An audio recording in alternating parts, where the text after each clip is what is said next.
हे आर्मीज, जानती हूँ आजकल बहुत कुछ चल रहा है। दिल दुखता है जब देखते हैं कि जिन्हें हम अपना मानते हैं वही हमारे बीच दरार डालने की कोशिश कर रहे हैं। फेक न्यूज, झूठी अफवाहें और बेबुनियाद बातें। लगता है जैसे हमारा फैंडम टूट रहा है। कुछ लोग सिर्फ इसमें लगे हैं कि कौन किसको डेट कर रहा है, कौन किसके साथ है, और इन सब बातों से बीटीएस की इमेज को खराब कर रहे हैं। नई और टीनेज आर्मीज इन बातों पर यकीन कर लेती हैं और इससे सीरियस समझ लेती है। लेकिन क्या हम भूल गए हैं कि हम यहाँ क्यों है? याद है वो दिन जब बीटीएस सिर्फ एक छोटी कंपनी से निकले हुए 7 लड़के थे जिनके पास कुछ नहीं था सिवाय अपने सपनों और एक दूसरे के सहारे के। उन्होंने कितनी मुश्किलें देखी हैं। लोगों ने उनका मजाक उड़ाया, उन्हें रिजेक्ट किया, उनकी मेहनत को नजरअंदाज किया। वो रात भर प्रैक्टिस करते थे, कम खाते थे और सिर्फ एक ही सपना देखते थे, अपने म्यूजिक से दुनिया को बदलना। उन्होंने हर मुश्किल का सामना किया, हर रुकावट को पार किया, सिर्फ अपनी दोस्ती और एक दूसरे पर भरोसे की वजह से। उनकी दोस्ती, उनका भाईचारा वो सिर्फ दिखावा नहीं है, वो उनकी ताकत है। उन्होंने एक दूसरे के आंसू पोंछे हैं, एक दूसरे के लिए खड़े रहे हैं जब पूरी दुनिया उनके खिलाफ थी। हमने उन्हें जीरो से हीरो बनते देखा है।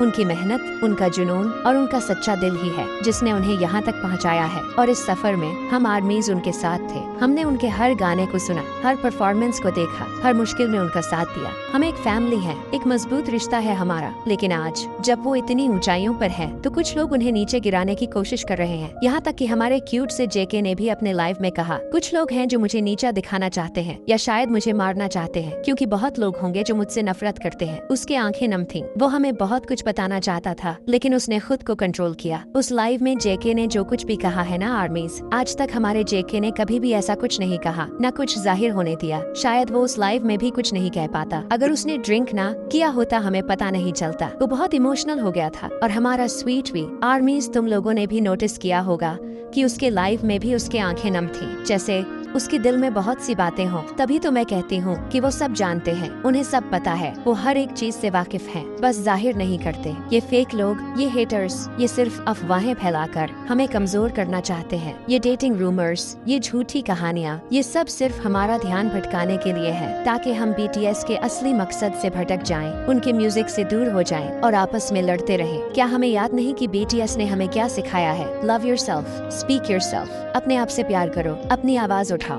और अपने आइडल्स पर भरोसा रखो। वो 7 लड़के जिन्होंने अपनी जिंदगी हमारे लिए दी है, क्या वो इसके हकदार हैं कि हम उनकी मेहनत को इन झूठी बातों की वजह से भूल जाएं? नहीं, हम आर्मीज है। हमारी ताकत हमारी यूनिटी में है, हमारी ताकत उनके म्यूजिक में है, हमारी ताकत उनके मैसेज में है। जब भी कोई ऐसी अफवाह सुनो या कोई नेगेटिव बात देखो तो याद करो उनकी स्ट्रगल्स को, याद करो उनकी दोस्ती को, याद करो उनके आंसुओं को। प्लीज आर्मीज, उनकी दोस्ती को गलत नजरों से मत देखो, उनकी दोस्ती को खराब मत करो, उनकी इमेज को खराब मत होने दो। क्या वो इसके लिए इतनी मेहनत करते हैं कि हम इन बेबुनियाद बातों पर अपना वक्त जाया करें? नहीं, अब वक्त है जागने का। आर्मीज, अपनी आंखें खोलो, इन फेक लोगों को इग्नोर करो, इनकी बातों पर यकीन मत करो। हमारा काम है बीटीएस को सपोर्ट करना, उनके लिए वोट करना, उनके गानों को स्ट्रीम करना, ताकि वो कभी पीछे ना हो सके, ताकि वो हमेशा आगे बढ़ते रहे। हर अवार्ड शो में, हर चार्ट पर हमें उन्हें नंबर 1 बनाना है। ये सिर्फ उनकी जीत नहीं, ये हमारी जीत है, ये हमारे प्यार की जीत है। जब रात को अकेले रोए हो, जब लगा हो कि कोई नहीं समझता, तब बीटीएस का म्यूजिक ही तो था जिसने हमें सहारा दिया। उन्होंने हमें सिखाया कि हम अकेले नहीं हैं। तो अब हमारा फर्ज है कि हम उनके लिए खड़े हों, उनकी शान बने, उनकी ताकत बने। चलो एक बार फिर से वो जुनून दिखाते हैं, वो प्यार दिखाते हैं, वो यूनिटी दिखाते हैं। मिलकर हम हर मुश्किल को पार कर सकते हैं। मिलकर हम बीटीएस को और भी ऊंचाइयों तक पहुंचा सकते हैं, क्योंकि हम आर्मी है और हम कभी हार नहीं मानते।